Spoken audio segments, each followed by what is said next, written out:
दोस्तों, जय हिंद, जय भारत। मैं मदन लाल आज़ाद, संस्थापक संयोजक ठगी पीड़ित जमाकर्ता परिवार और all India bike boat taxi union, आज दिनांक 23 अप्रैल 2022 को आपके समक्ष प्रस्तुत हूँ राजधानी दिल्ली से। कुछ खास सूचनाएं, खास समाचार ठगी मामलों के संदर्भ में आप सब तक पहुंचाने के लिए। दोस्तों, कई बड़ी खबरें भी हैं आज और बहुत अच्छा एक मैसेज भी है आपके लिए, तो पूरा वीडियो ध्यान से सुनेंगे। और जिन साथियों ने अभी तक हमारे इस न्यूज़ चैनल युगांतर न्यूज़ को सब्सक्राइब नहीं किया है वो सब्सक्राइब कर लेंगे, ताकि आपको घर बैठे सही और सटीक ताज़ा अपडेट मिलती रहे और आपका मार्गदर्शन भी होता रहे कि किस तरह से आपको अपनी मेहनत की डूबी हुई रकम को वापस पाना है। दोस्तों, सबसे पहले तो मैं कुछ खबरें आपको बता देता हूं आज की।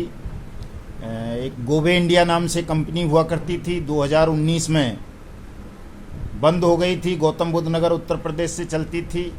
भारतीय जनता पार्टी के नेता अनिल सेन, उनकी पत्नी मीनू सेन, उनका बेटा कुणाल सेन इस कंपनी को चलाते थे। और जिस दिन इस कंपनी को लॉन्च किया गया था उत्तर प्रदेश नोएडा में, उस दिन इस कंपनी का उद्घाटन करने देश के केंद्रीय मंत्री और एसएसपी स्वयं मौके पर मौजूद रहे थे। एसएसपी तो चूँकि केंद्रीय मंत्री आ रहा है तो प्रोटोकॉल के तहत उनको रहना ही पड़ता है वहाँ। और इस कंपनी ने बाइक बोट की तर्ज पर ही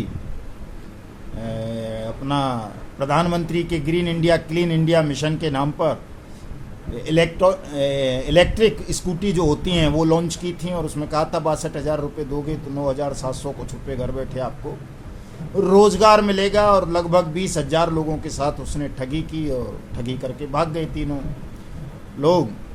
तो दो तो अरेस्ट हो चुके थे, उसमें मीनू सेन और उसका पति अनिल सेन पहले ही लगभग 1 साल पहले अरेस्ट हुए थे।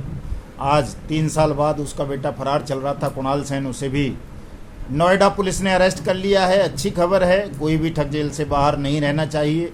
बाहर रहेगा तो वो मैनेज करेगा चीज़ों को, सबूतों को मिटाने का प्रयास करेगा, सरकार को और कानून की आंख में धूल झोंकने का काम करेगा, लोगों को गुमराह करेगा, तोड़ेगा। ये एक अच्छी खबर है।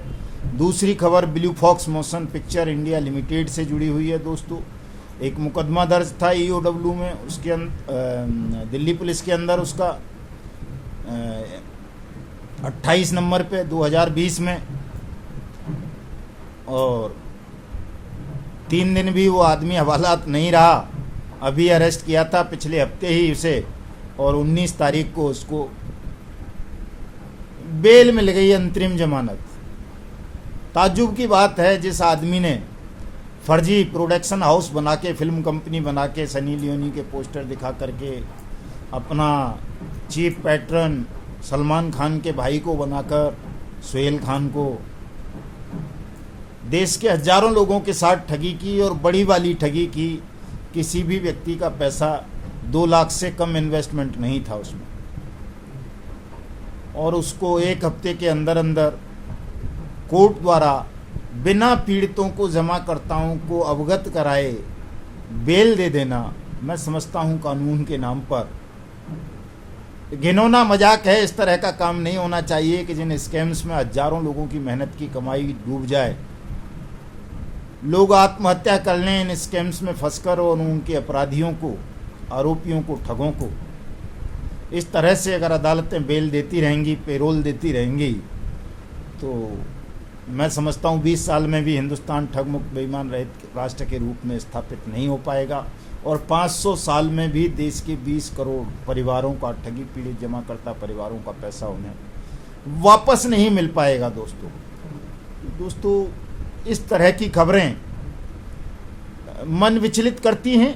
एक तीसरी खबर सहारा इंडिया के संदर्भ में है कि जो देश के कृषि मंत्री हैं नरेंद्र सिंह तोमर, उन्होंने एक 3 लाइन का पत्र लिखा है सहकारिता मंत्री अमित शाह को कि साहब, इस पर मेरे क्षेत्र के भी कुछ लोगों का पैसा जो है डूब गया है सहारा इंडिया की स्कीम्स में, और उनका भुगतान कराया जाए और नियमानुसार इनके खिलाफ कार्रवाई की जाए। इतना सा छोटा सा पत्र लिखा है, एक फॉर्मल पत्र जिसको कहते हैं, जिसकी कोई वैल्यू नहीं है। सही बात यह है, वो कोई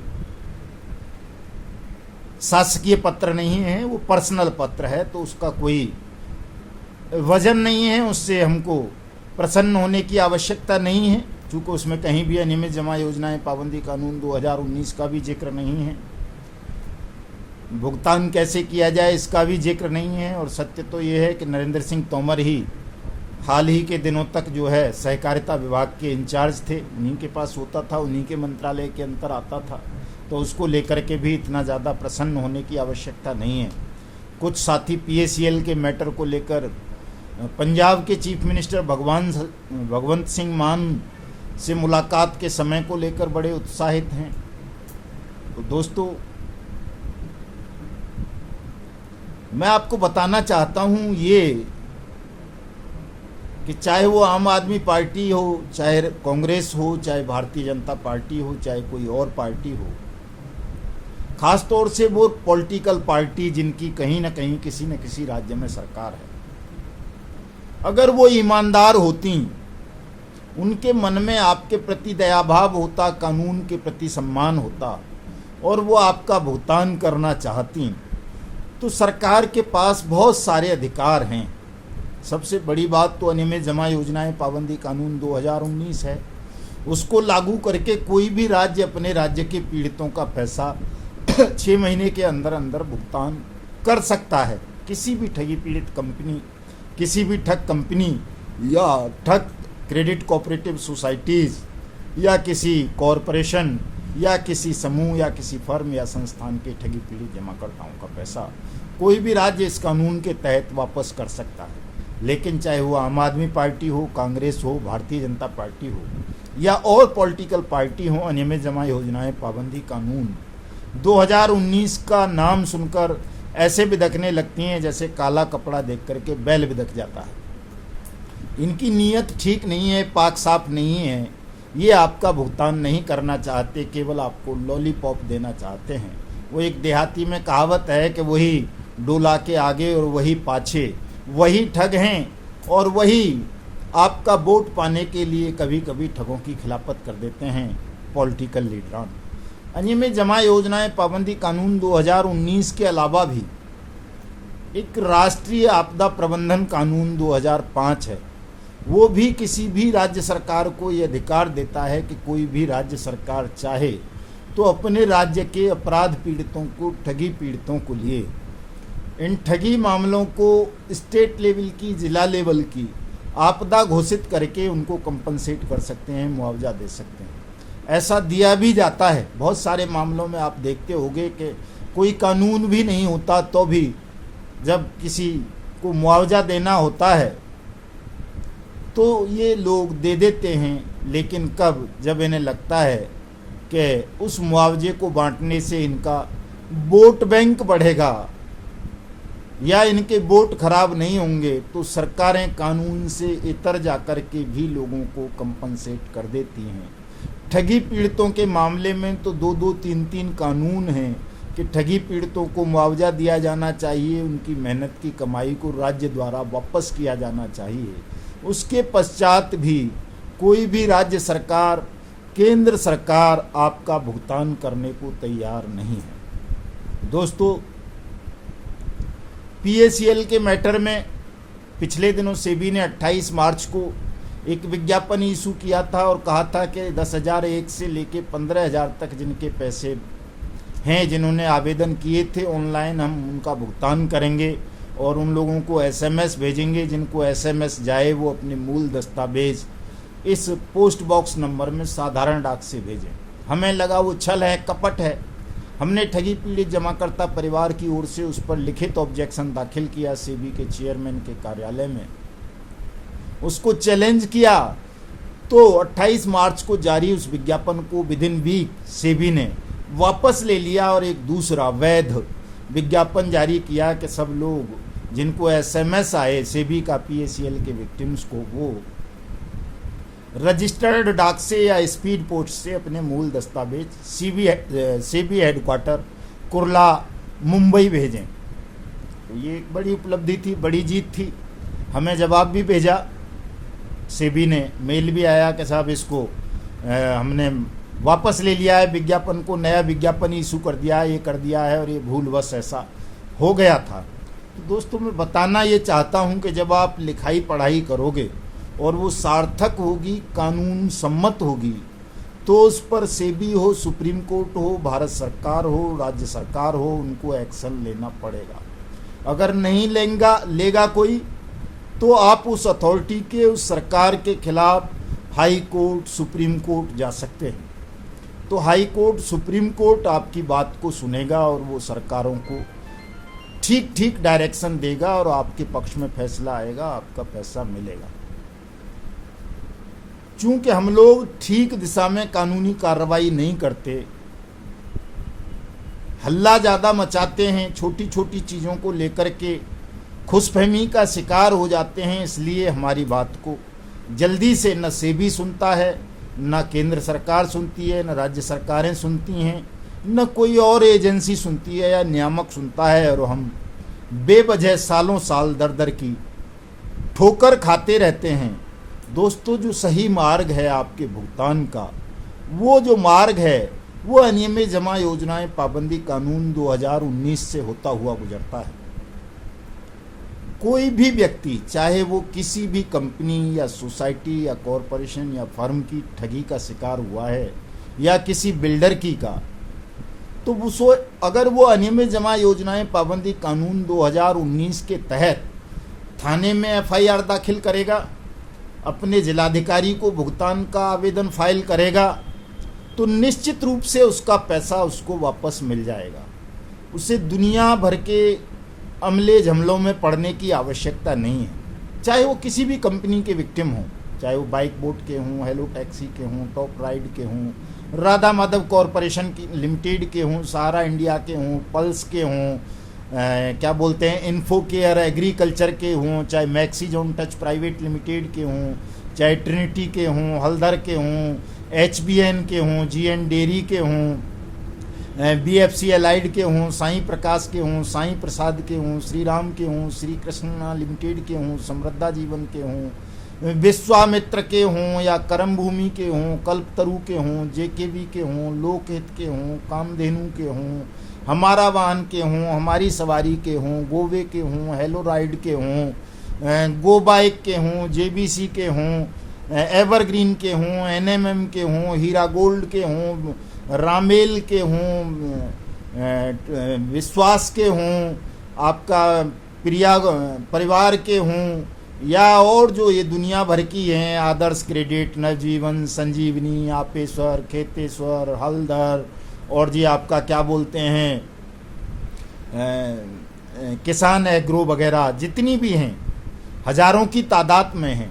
आप किसी के भी जमाकर्ता हैं या विक्टिम हैं, तो यदि अनियमित जमा योजनाएं पाबंदी कानून 2019 के तहत आप अपने भुगतान का दावा दाखिल करेंगे, अपने साथ हुए ठगी की शिकायत दर्ज कराएंगे, तो दोस्तों निश्चित रूप से आपका भुगतान होगा और वो सरकारों को करना पड़ेगा। और आप यदि इधर उधर भटकेंगे, बहुत सारी दुनिया भर के हाथ पैर मारते रहेंगे, सही दिशा में नहीं चलेंगे, तो आपका भुगतान असंभव है, वो संभव नहीं हो पाएगा।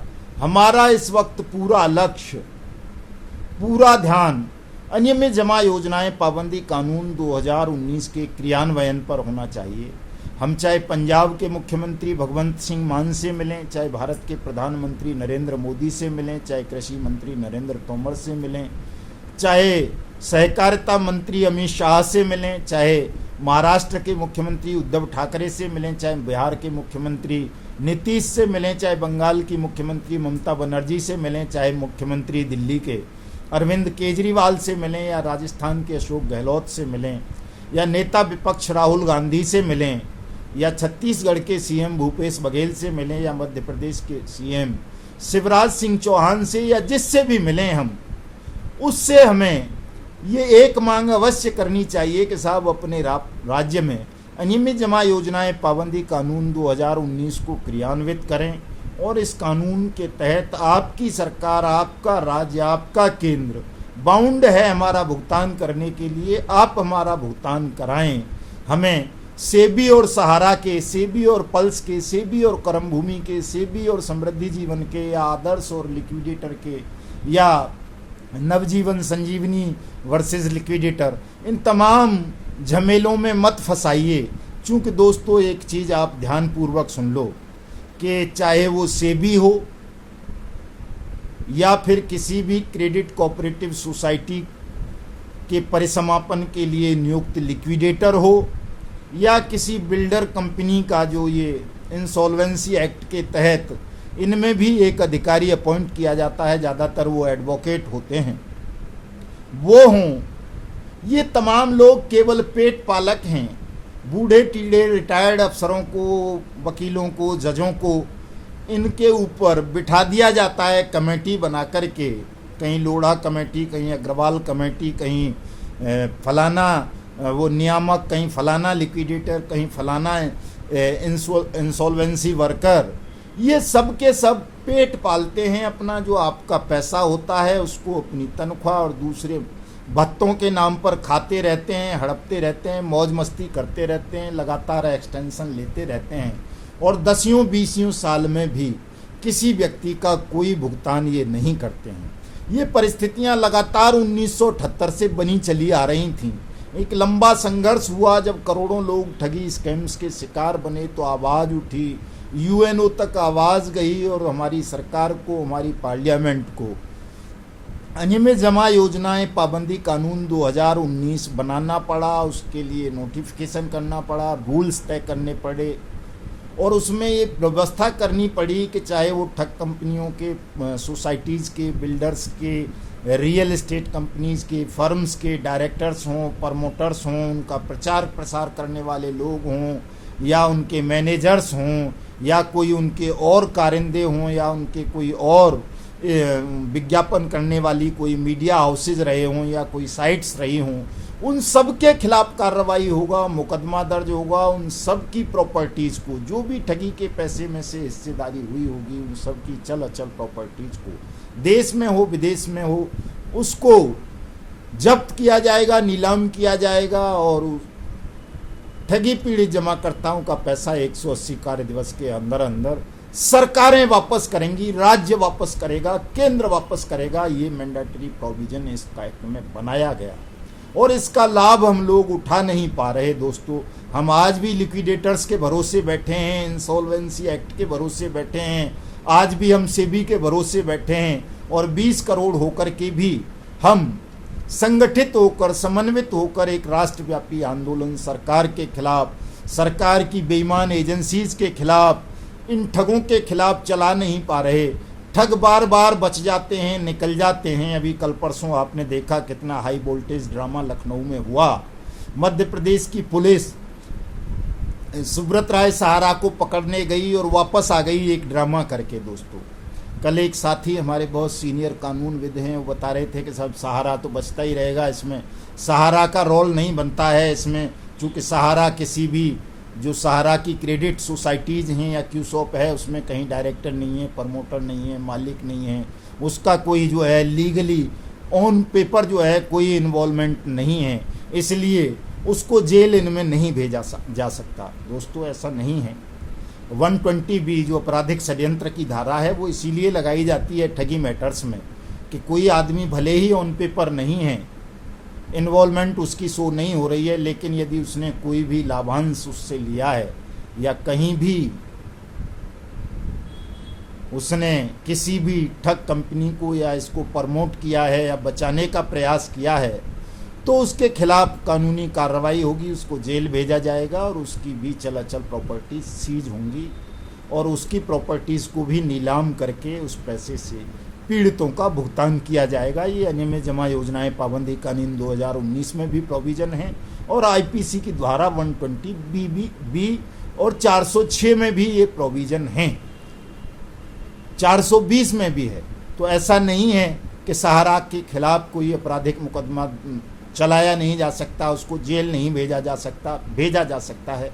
लेकिन हमारे देश की सरकार, हमारी कानून की एजेंसी, इन्फोर्समेंट एजेंसीज और कोर्ट कानून के साथ घिनौना मजाक कर रहे हैं। जिस आदमी के खिलाफ NBW वारंट हैं, जिसके खिलाफ हजारों मुकदमे दर्ज हैं संगीन क्राइम के, जो हजारों नोटिसों के बावजूद थानों में और अदालतों में पेश नहीं होता, ऐसे, और जिसको बाकायदा पुलिस सुरक्षा में रहता है, कोर्ट के आदेश पर, वो भी सुप्रीम कोर्ट के आदेश पर उसको पुलिस सिक्योरिटी मिली हुई है कि वो भाग ना जाए देश छोड़ करके, इसलिए नहीं कि उसे कोई मार देगा, इसलिए मिली हुई है कि वो देश छोड़कर ना भाग जाए, इसलिए वो दिल्ली पुलिस के सुरक्षा घेरे में रहता है। और ऐसा आदमी पुलिस को ही नहीं मिलता। ये बहुत घिनौना और क्रूर मजाक है दोस्तों। देश के साथ छल है, देश के कानून के साथ छल है, देश की न्यायपालिका के साथ छल है, और आप सबकी भावनाओं के साथ एक खिलवाड़ है, आप सबका अपमान है दोस्तों। इन तमाम चीज़ों को समझो। वीडियो ज़्यादा लंबा बन जाएगा, मैं ज़्यादा बातें अब आपको नहीं बता पाऊँगा, केवल आपसे यही कहना चाहूँगा कि दोस्तों इस वक्त हम सबको भुगतान की ज़रूरत है। भुगतान तब होगा जब हम भुगतान के लिए एक राष्ट्रव्यापी समग्र आंदोलन खड़ा करेंगे, और वो राष्ट्रव्यापी समग्र आंदोलन तब पैदा किया जा सकता है किसानों की तरह या किसानों से भी बड़ा, जब आप सब एक संगठित होंगे, एक विशाल मोर्चा तैयार करेंगे, उसकी एक रणनीति होगी, एक नियम होगा, एक उद्देश्य होगा। और ये सब तब किया जा सकता है जब कुछ समर्पित साथी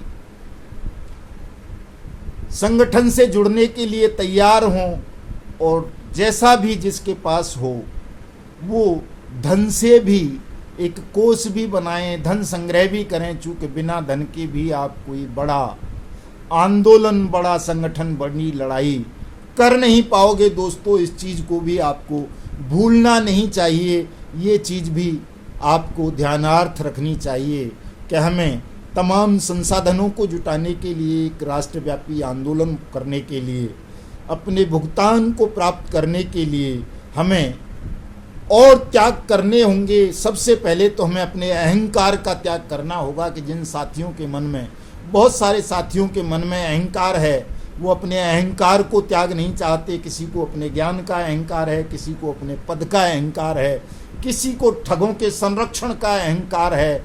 उन्हें लगता है कि ठगों का संरक्षण है, ठग देवता हैं, उन्हें बचा लेंगे। दोस्तों इनमें से कोई भी ठग देवता नहीं है, सब दुश्मन हैं, शैतान हैं, देश के शत्रु हैं। इन्होंने प्लान वे में योजनाबद्ध ढंग से जानबूझकर आपके साथ आपराधिक षड्यंत्र रचते हुए आपकी मेहनत की कमाई को हड़पा है। चाहे वो सुब्रत राय सहारा हो, चाहे निर्मल सिंह भग्गू हो, चाहे संजय भाटी हो, चाहे मितेश अग्रवाल हो, चाहे रामकेश शर्मा हो, चाहे मुकेश और राहुल मोदी हो, चाहे कोई भी हो, ये जितने के भी जितने हैं लोग, ये सब ठग हैं। इन्होंने जानबूझकर आपके साथ छल किया है, आपराधिक षड्यंत्र रचा है।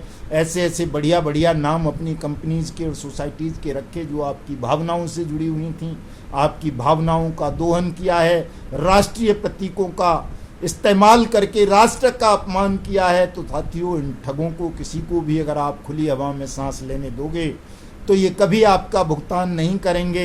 इनके लिए तो मृत्यु दंड की मांग कीजिए। आप ध्यान रखिए, सोचिए एक मिनट को कि यदि आज सुब्रत राय सहारा या निर्मल सिंह भग्गू या संजय भाटी या किसी और मुकेश मोदी, राहुल मोदी के पूरे परिवार को अगर फांसी लटका दिया जाए और केवल इन ठगों को छोड़ दिया जाए और कह दिया जाए कि अब तुम इस ठगी की रकम पर ऐशमौज करो, तुम्हारे बच्चों को और बीवी को इस ठगी की रकम का इस्तेमाल करने के जुर्म में फांसी लटका दिया गया है, तो क्या कोई भी ठग आपका 1 रुपया भी ठगना चाहेगा, हड़पना चाहेगा? कभी नहीं हड़पना चाहेगा। अगर सख्त सज़ा दे दी जाए, इनको सख्त से सख्त जेलों में ठूंस दिया जाए, वहाँ इनकी ऐशमौज पर पाबंदी लगा दी जाए, इनके परिजनों को, इनके दोस्तों को, इनके संरक्षकों को सजाए मौत दे दी जाए, तो देश में कोई भी ठगी नहीं करेगा। सब मेहनत की कमाई खाना पसंद करेंगे, सब ईमानदारी से काम करना पसंद करेंगे, कोई भी इस तरह से ठगी के धंधे नहीं करेगा। इसलिए दोस्तों इन ठगों पर किसी पर भी रहम नहीं करना है, किसी के भी झांसे में आकर इन देवता नहीं मानना है इन ठगों को। ये देश के दुश्मन हैं, आपके दुश्मन हैं, अपराधी हैं।